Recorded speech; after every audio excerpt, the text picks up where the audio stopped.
I'm Dean Baker. I'm the co-director of the Center for Economic and Policy Institute, and usually I actually have a somewhat different hat. I'm a macroeconomist, so I like to do things like tell people there's a really big housing bubble that's going to crash and wreck the economy. So, in other words, I'm the sort of person that gets ignored in Washington.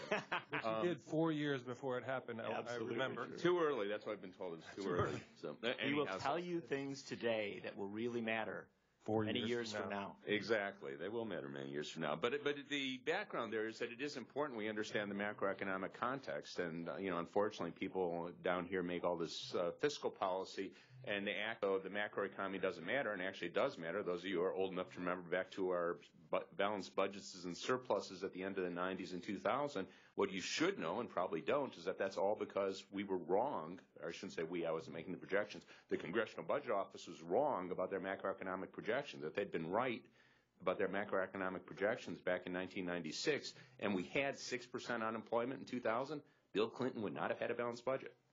So important point there. The other important point I'd like to make, not quite macroeconomic context, but a background economic context, is that when we look at our long-run budget deficits and all these people running around Chicken Littles, the sky's falling, it's all a healthcare story. And it's not public healthcare story, it's the private sector healthcare. If we don't fix it, none of us could think of enough taxes to pay for it.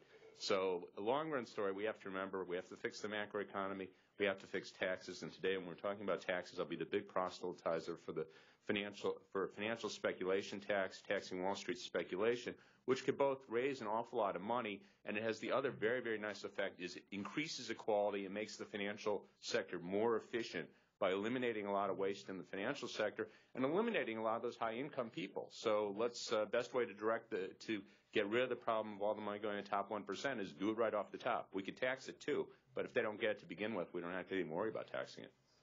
Dean Baker, and financial transaction tax, a